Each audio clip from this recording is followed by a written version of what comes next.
My name is Becky Blanchard. I'm a wilderness and wild and scenic rivers specialist in Region 5 of the Forest Service. And I'm Nancy Taylor. I am with the Pacific Northwest region of the Forest Service. So I work in Oregon and Washington, and I'm the Wilderness and Wild and Scenic Rivers Program Manager up here based in Western Oregon.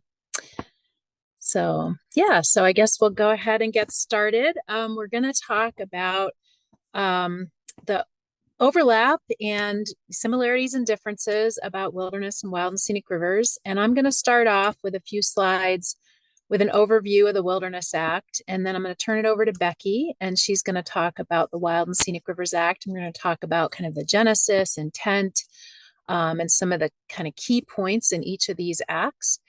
And before we get started on that, I'm just going to introduce a scenario. It's based on a real project, but kind of added to it to bring in the idea of if it was proposed in wilderness. So I'll introduce that before we get started on the acts, and then we'll come back to it. But I just wanted you all to be able to have it in your mind. And then we'll have some discussion and then time for Q&A. So let's get started.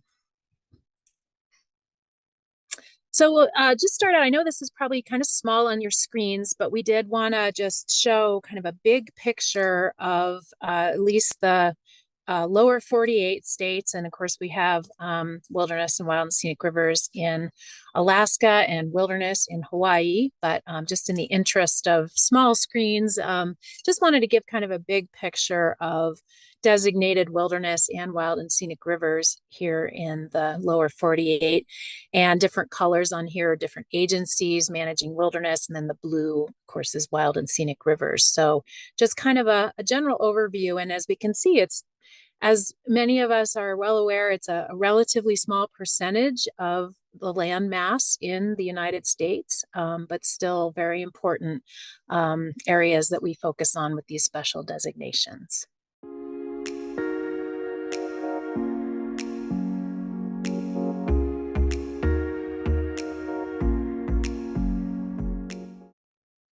So I just want to talk briefly about the scenario, as I said, and just so you all have that in your mind.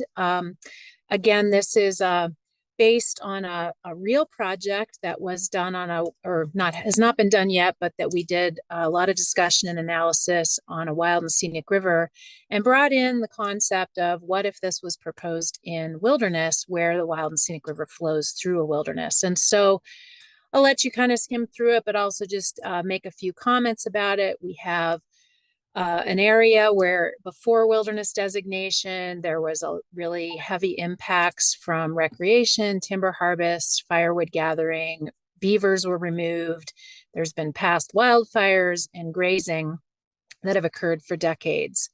And yeah, thanks, Angie. And we have this proposal. These activities did cease when the wilderness was designated, but there's been these long-term impacts on the river, and the river has become very incised. There's a lot of increased water temperatures. We've lost the sources of large woody debris. Vegetation has changed around the river. So it's no longer riparian vegetation, but more upland vegetation because the water table has dropped. And then a very large wildland fire burned 90% of the watershed in recent years. And so that has also contributed to changes in conditions.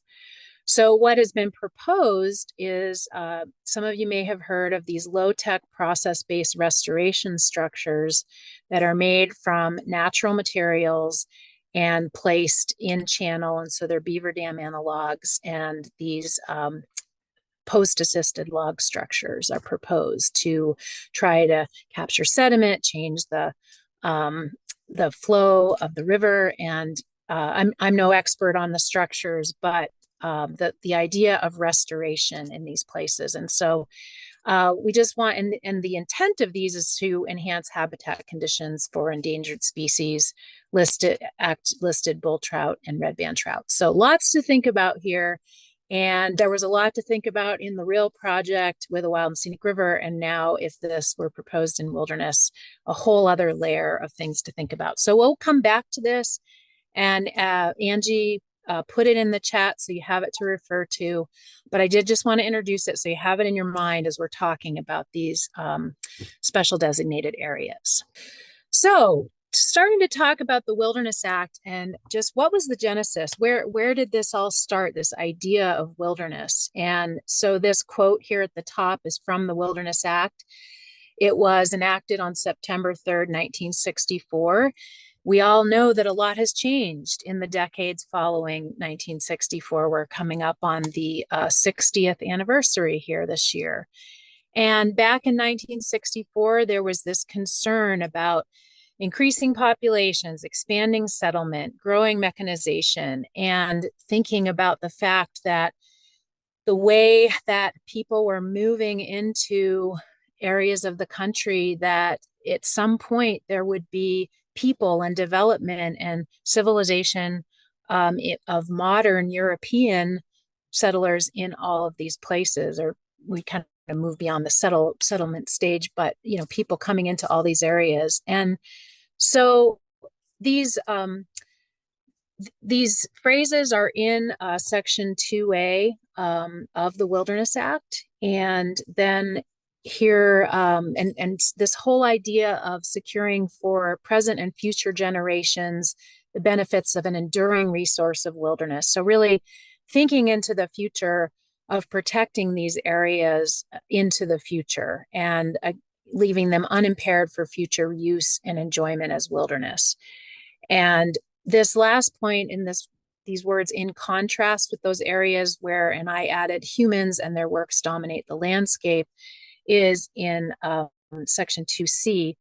But it really, so really this whole idea of protecting these areas into the future. But it's really important that we always talk about the fact that there's this idea of humans being visitors that do not remain, but we know that there were people on the landscape for generations, for thousands of years before that. And so always acknowledging that in 1964, there was a very different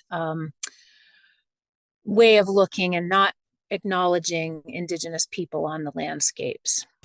So again, this idea of an enduring resource of wilderness. So establishing this national wilderness preservation system. So in sections 2A and 4B of the Wilderness Act, we reemphasize this idea of preservation of wilderness character. And so each agency that's administering a wilderness area has this mandate, this responsibility to protect wilderness character. And then there are also the public purposes of wilderness that we always keep in mind, that wilderness areas, and I'll just read this, shall be devoted to the public purposes of recreational, scenic, scientific, educational, conservation, and historical use. So these special features of not features, because that other features of value is one of our qualities of wilderness character, but these special qualities of wilderness character and these public purposes that are the key to what wilderness is and how it's different and in contrast from other lands around them. So talking about intent again, that these areas are preserved in natural condition. And we have this mandate to preserve wilderness character, which I just mentioned. And I actually, Becky mentioned this word, it's a preservation of an ideal. And I really appreciated how she phrased that, because I think that's true, that it's these lands set apart that are primeval, and this idea of humans who are visitors who do not remain. And again, this was a very different way of looking at it than we are looking at it today, because knowing that humans are part of these landscapes. But we have these 5 qualities of wilderness character: the untrammeled, undeveloped, natural, and then having outstanding opportunities for solitude or a primitive and unconfined type of recreation. And then some, but not all, wilderness areas have other features of value that are unique features that rise to a level of just being very, very special and very unique and integral to that, to a certain wilderness. So it might be certain cultural features, or I think of places where there are a lot of fossil remains, dinosaur remains that maybe really make that wilderness what it is. And again, just really emphasizing that concept that they were established, that wilderness areas are established for the whole people, and that's part of the language in the Wilderness Act, but again, did not acknowledge indigenous ways of life in these places, and really wanting to make sure that we're thinking about that as we go through this, because the wilderness was based on these concerns about the changing landscape in the United States as the culture and the population changed. And again, this idea of development across all lands.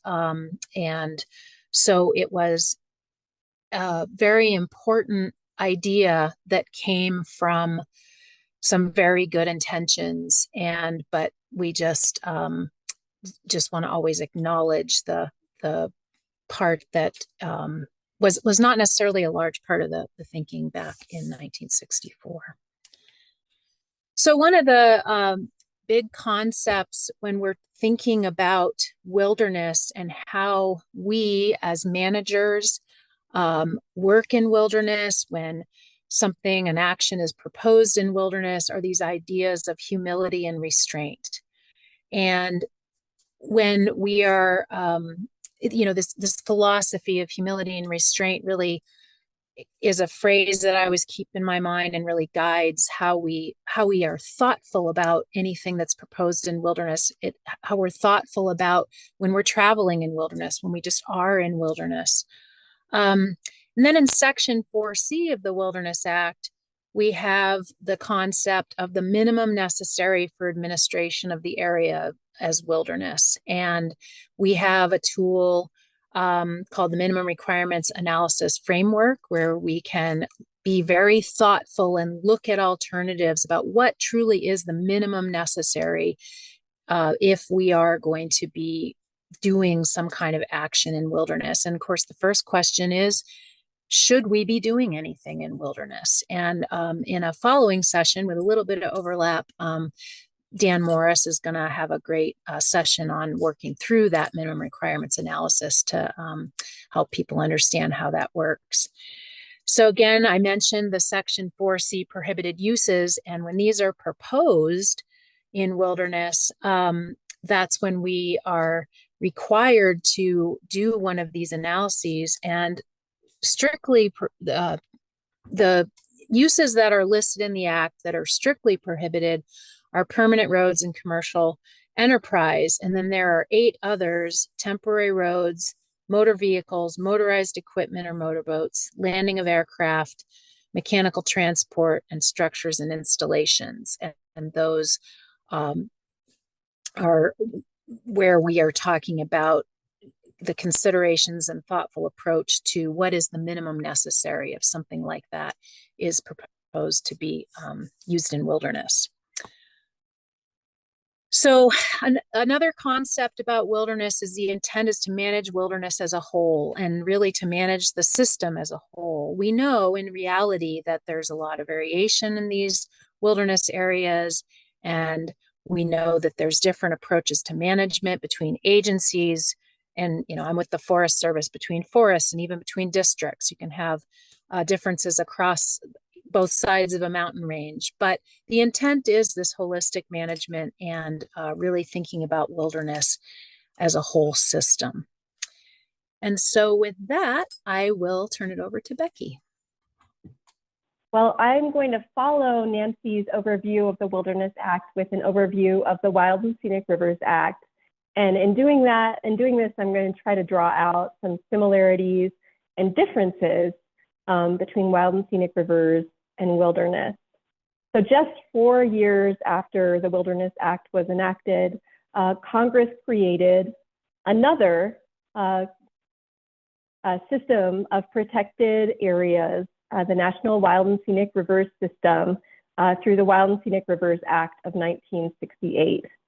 And similar to the genesis for the Wilderness Act, there's a parallel story that goes back decades, that is the history of the Wild and Scenic Rivers Act and how it came to be, as people were increasingly concerned about the way that rivers were being dammed, canalized, straightened, developed, concerns about industrial uses of rivers and pollution, et cetera, on rivers, and all of the values and benefits that rivers provide, changes that those developments led to in regard to the kinds of recreation opportunities that rivers provided, the fish and wildlife along those rivers. And so in reaction to what people were seeing with these changes from development and industrialization and really harnessing rivers, the National Wild and Scenic Rivers System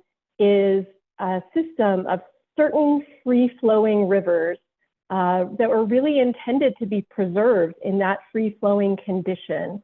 And so the National Wild and Scenic Rivers System includes rivers that are free-flowing and the river areas around them. And they are managed to be protected for the benefit and enjoyment of present and future generations. So similar to that, really forward-looking idea behind wilderness. The Wild and Scenic Rivers system is really, it's complementary to the recognition that there would be ongoing development of rivers, that there would continue to be places, but appropriate places where rivers might be dammed or developed. However, as a country, we were making a choice to also be preserving certain free-flowing sections of rivers, protecting their water quality, and then also protecting some outstandingly remarkable values that are specific to each river, things like recreation opportunities, unique scenery, geology, fish, wildlife, tribal and cultural values, etc. So again, similar to the National Wilderness Preservation System, the National Wild and Scenic Rivers System, it is a national system. So the Act in 1968 identified the initial components of that system, the original 8 wild and scenic rivers, but it also prescribed how more rivers could be added in the future. And it identified in 1968, 27 rivers for study as potential future wild and scenic rivers. And so today, we now have a wild and scenic river system that protects more than 13,000 miles of free-flowing rivers. There are 228 wild and scenic rivers in 41 states and the Commonwealth of Puerto Rico. And just to tie back to that idea of the Wild and Scenic Rivers Act being kind of a complementary policy to the development of rivers, 0.5% of the nation's river miles are now protected as wild and scenic rivers. And in comparison, it's a rough estimate of the percentage of river miles in the country that have been modified by large dams is about 20%. One thing that's different about wild and scenic rivers from wilderness areas, which are areas of federal lands, is that wild and scenic rivers are really an all lands designation. And so they're not just limited to federal lands. There are wild and scenic rivers that flow through mixed ownership, as well as some wild and scenic rivers that have no federal ownership.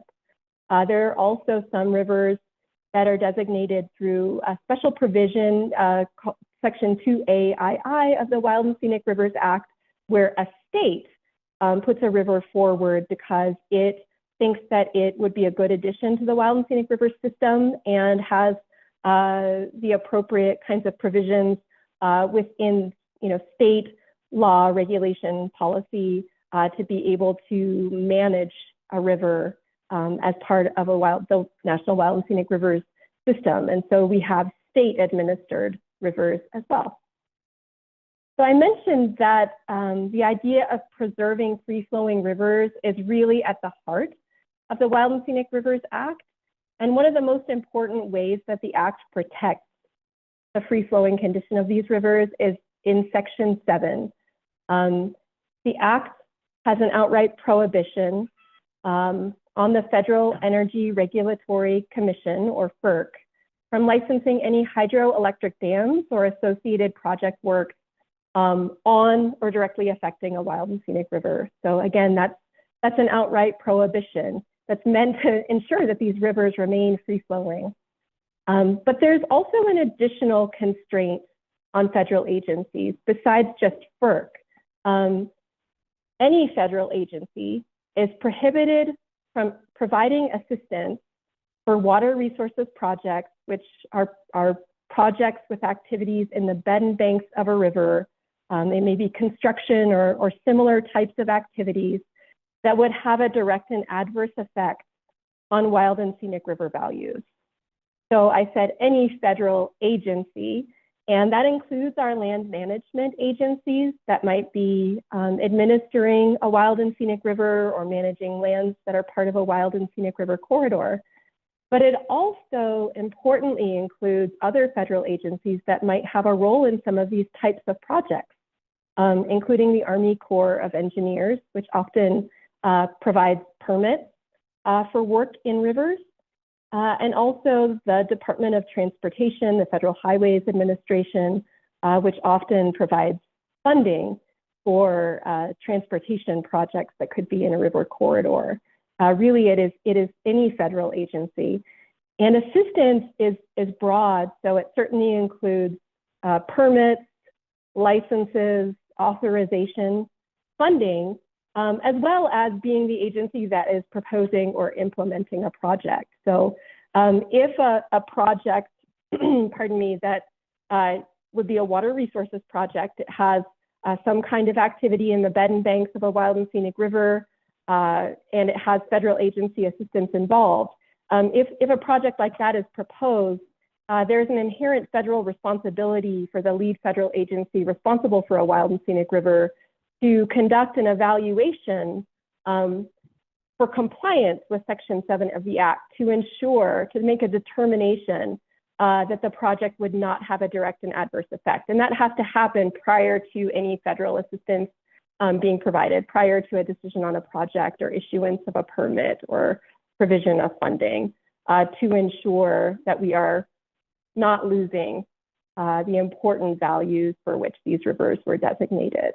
So one last thing on Section 7 that I want to add that is in contrast, I think, to wilderness and the way that the Wilderness Act protects wilderness areas is that Section 7 has reach beyond just a designated segment of a river. It includes provision that protects wild and scenic rivers from the effects of projects that might be proposed above the designated section, below the designated section, or on a tributary to the designated section. So it's a slightly different standard of evaluation, but it prohibits federal agencies from assisting with projects above, below, or on a tributary of a designated wild and scenic river that would invade the area or unreasonably diminish scenic, recreational, or fish and wildlife values from the condition at designation.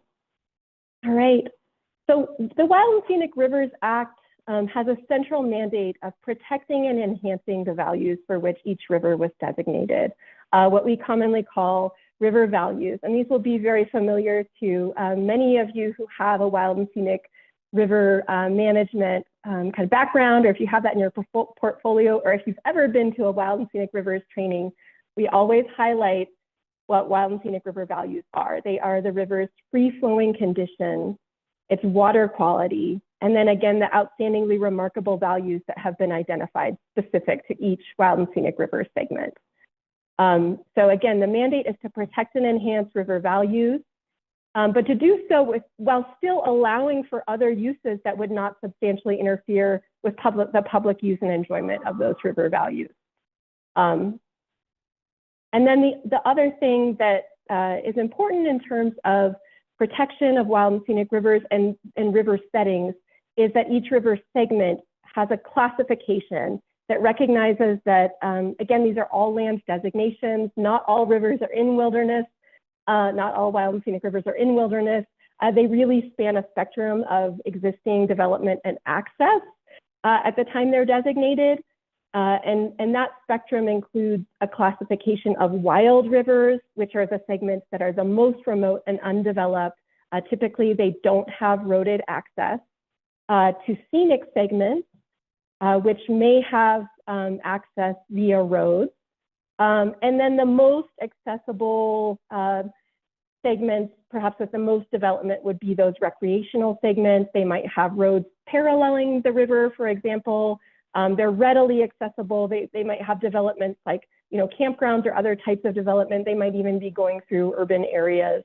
And as wild and scenic river managers, we have to make sure that any new developments are keeping with the classification of the segment.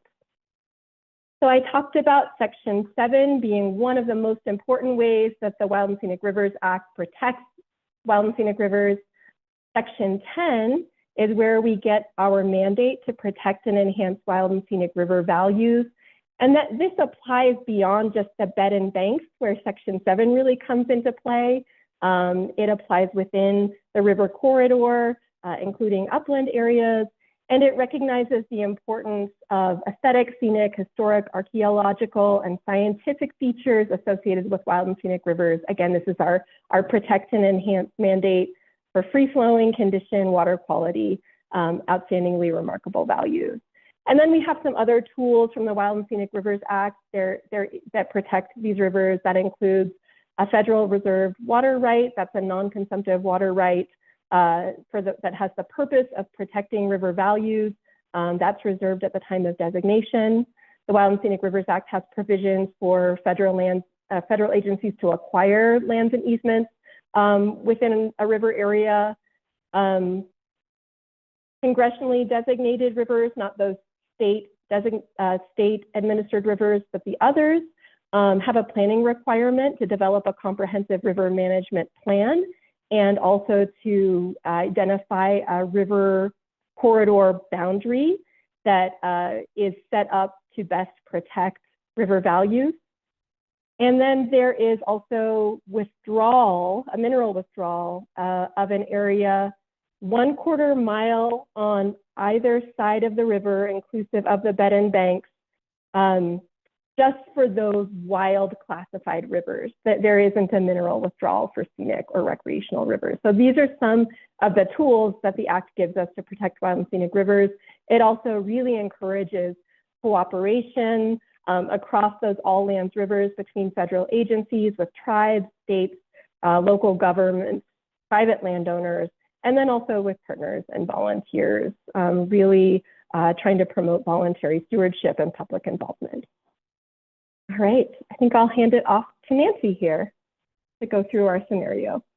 Yeah, thanks, Becky. What we'd like to do now is give you about 5 minutes to take a look at the scenario and just have a chance to read through it. I kind of gave you a general overview, but want to give you a chance to do that. And as Angie put it in the chat, as I mentioned a little earlier, thanks for that, Angie, because what we'd like to do is have you just pull that up. And if anyone's having any technical difficulties pulling it up from the chat, we can work with you on figuring out a solution to making sure you can read it. Because what I'd like to do is put the questions up on the next slide so that as you're reading through it, you can think about these questions. And certainly our discussion would not be just limited to these questions, but just some general kind of prompt or guiding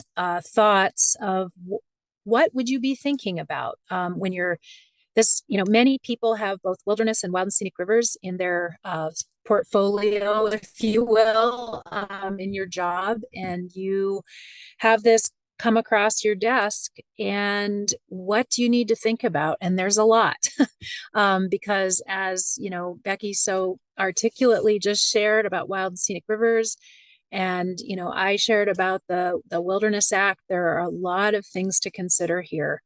And so we'll just give it 5 minutes. So maybe Angie, if you could just do a little time for us and keep these questions in mind, but don't limit yourself to these. And then we'll open it up after 5 minutes and after you have a chance to read through it and think about this for a little bit. A few minutes later. Is the river segment within the wild song wilderness a wild segment? Yes. In this scenario, let's say it is. In most cases, a river in a wilderness would be a wild classification. And let's say for this scenario that this one is. Lauren asked a great question. Thanks, Lauren. Lauren clarifies, you would have done a Section 7 regardless of the classification, right? That's correct, Lauren. Thanks for raising that. Yes, Section 7 applies to any classification of wild and scenic river. And it also applies on any ownership. I just wanted to highlight Kara's question. What are the wild and scenic rivers' outstandingly remarkable values? Which is a great question. That definitely from a wild and scenic river perspective would be one of the first questions that we would ask when a project is being proposed. What are the outstandingly remarkable values because of our mandate to protect and where opportunities exist to enhance those outstandingly remarkable values? Nancy, I don't know if you had any ORVs in mind for this scenario. If you did, you could share them. And if not, then we could let people kind of leave it open to their own interpretation.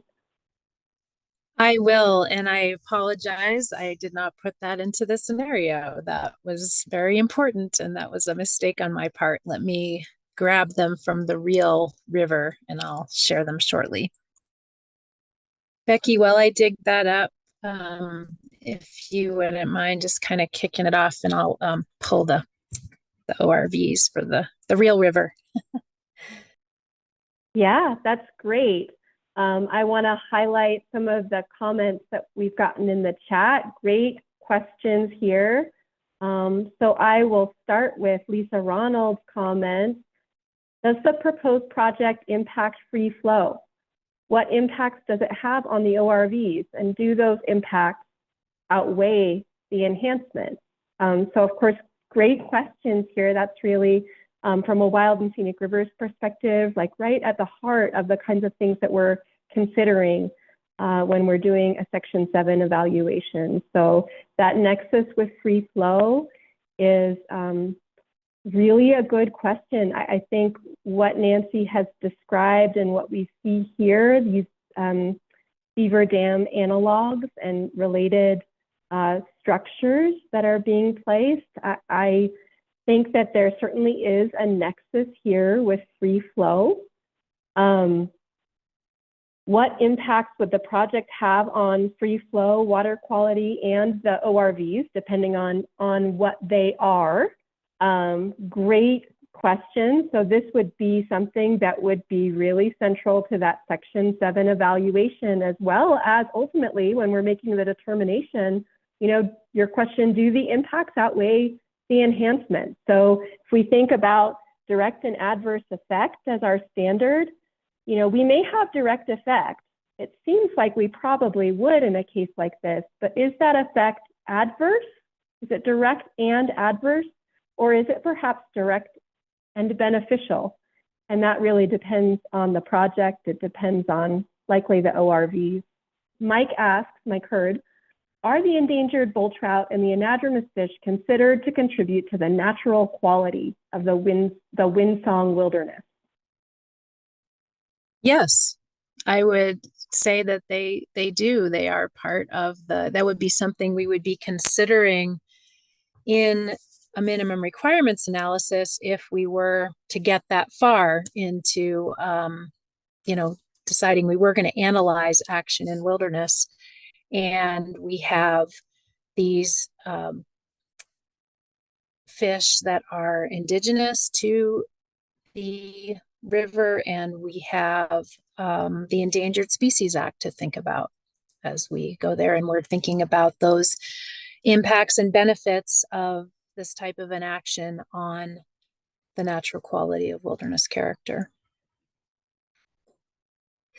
Great. And Nancy, I see you popped into the chat that the ORVs for the scenario don't include fish. They are scenic and geologic. So that may cause some people to think a little bit more about the wild and scenic rivers angle with those ORVs.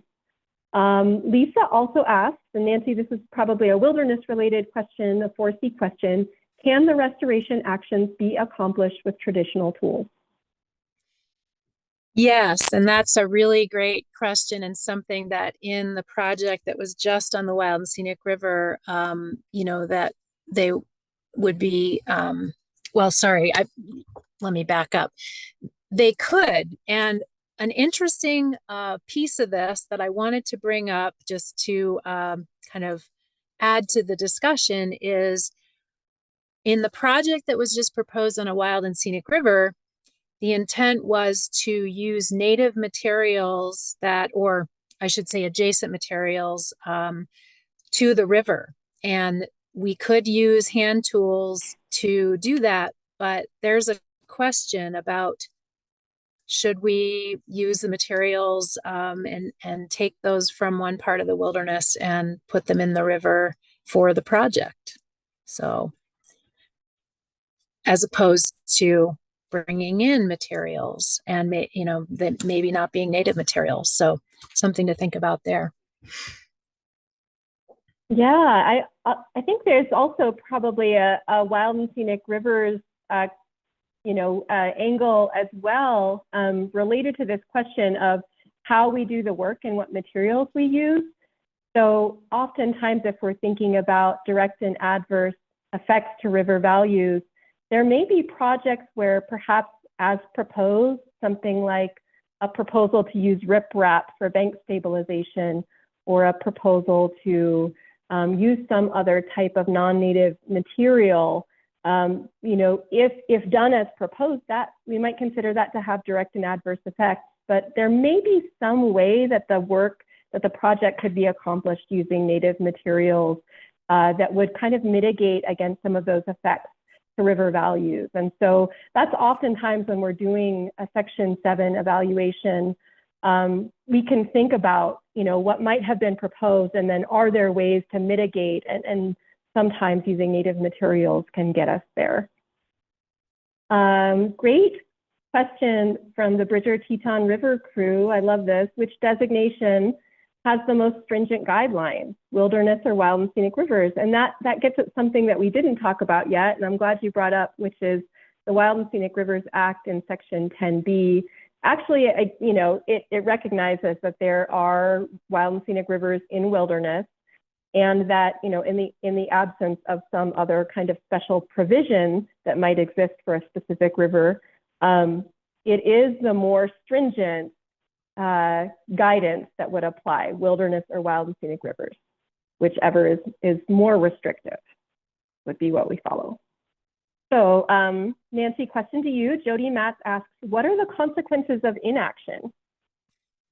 Right, and that is a really important question that we do ask, and one of our first question that we are thinking about is, should this be done in wilderness, or do we do this in wilderness?